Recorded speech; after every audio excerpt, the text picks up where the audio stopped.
Remember a couple of weeks ago when you and I drove the Porsche Cayenne e-hybrid together? Well, I kind of sandbagged you because I didn't go up to the Pacific Northwest to drive that. I went up there to drive this. However, there was one catch. The 2020 Porsche Cayenne Turbo S e-hybrid didn't exist back then.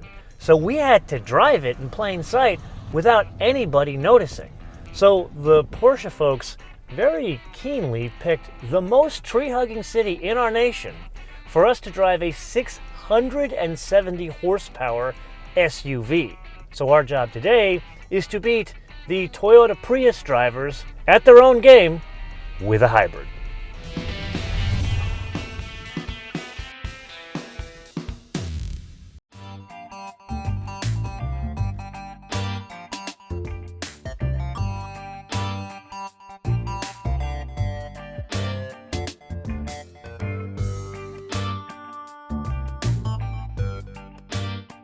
Do we really need to talk about this? Pulling power, pushing power, whatever the hell this is?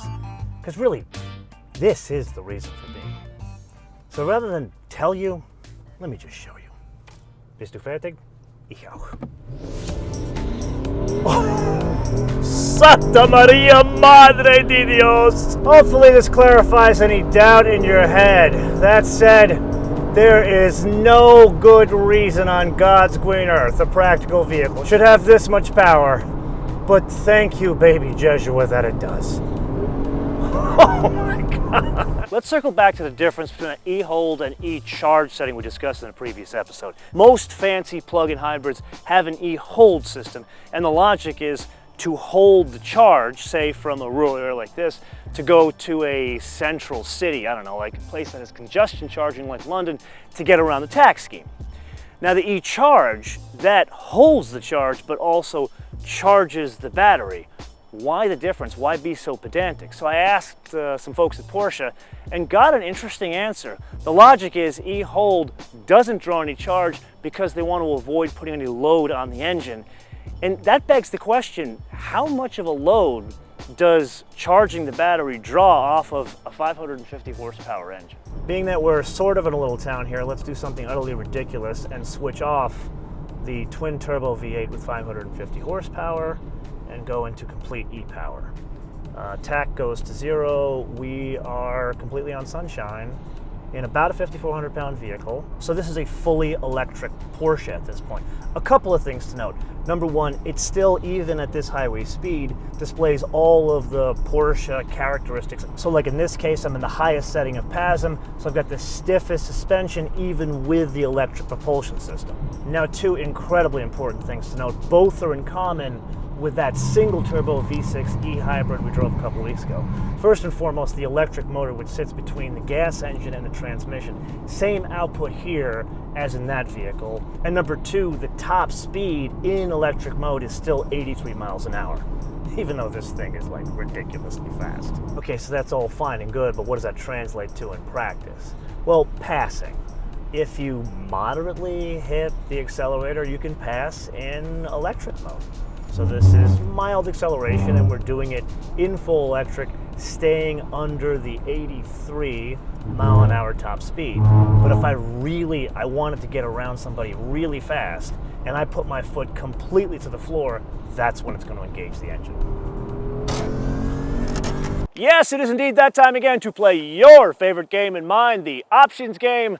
However, today, I don't know if we're entirely ready for this round of the options game because that car, at least while we're filming this, doesn't officially exist. So the only real price we have is the MSRP, the base one at that. Everything else I'm cobbling it together from this stack of documentation to make that vehicle legal to drive in this country and what I'm pulling off of the Porsche website for a turbo model and options. So with that, let's go with today's contestant, the 2020 Porsche Cayenne Turbo S e-hybrid for $161,900. That is an official price. To that, we add Carna White Metallic. Not the best color to shoot, but it looks lovely with those wheels for nothing. It's free. That is good news. Then we move on to a club leather interior with truffle brown dash and Cohiba brown seats. Cohiba brown. I don't know about you, but I have a cigar every once in a while, so I kind of like that. $1,990. Now, of course, this being a Porsche, we have to add a premium package. In this case, it's the Premium Package Plus, which adds things like LED lighting, lane keep assist, comfort access, ambient lighting, things like that, for $3,740. To that, we add massaging seats, $2,000. Then we move on to the assistance package, $6,240. I don't know about you, but I think I can get an assistant, a real assistant, for an annual salary for that. And then we move on to an option which, for the life of me, I do not understand. Why would one buy an almost 700 horsepower vehicle, even though it has an electric motor, that burbles on downshift and get quieter glass for $1,200? Then, to add insult to injury, this one is fitted with a sport exhaust system, which you need, and wow, does it sound wonderful, but $3,220. To that, we add window trim in high gloss, that is $270. And then, Santa Maria Madre de Dios, the wheels. They do not improve the ride quality, but my God, they look good, and they better for, are you ready for this? $4,060. And then there is the most important option. That is a Porsche Cayenne Turbo with a Burmester sound system, $5,810. Now, believe it or not, those are the only options that are fitted to this specific car that does not exist. I would love to give you the delivery and handling fee, but again, we don't have official pricing here, but I can tell you that that one sitting there is about $193,000 US. We're gonna try this again, but this time I promise it's for science. Bist du fertig? Ich auch. And that's 50. Okay, now that's incredibly interesting. Two things. The brakes are ridiculous in terms of stopping power because they are the larger carbon ceramic rotors. That said, remember when we drove the e-hybrid mono turbo V6 version of this? That had a beautifully balanced or beautifully weighted brake pedal. Not so in this case. It takes a bit of a step backward in that the brake feel, at least through the pedal, is similar to previous plug-in hybrids that we've driven, whether it's powerful or not, where it's kind of like an on-off switch. You can modulate up to a point, but once you go past that on switch, the brakes, they fully bind and completely stop the vehicle. So for the avoidance of doubt, there's a hell of a lot of stopping power. There's just very little modulation. I don't know if it's because of the rotors or the actual brake pedal system is different in the more powerful version of the e-hybrid. Yes, we have a lot of fun with Porsche in the options game, but this is not unlike previous derivations of Turbo Cayennes, and there's a lot more stuff fitted as standard. Important stuff: carbon ceramic rotors, Porsche Torque Vectoring Plus, Sport Chrono, and most importantly, Porsche Dynamic Chassis Control. But something else has made its way to the standard equipment list, and that is the faster charger. I thought it was odd in the V6 Cayenne e-hybrid that this was optional, but the big difference here is it changes the charging times. It lowers it to about 2 hours. A very important note about the steering.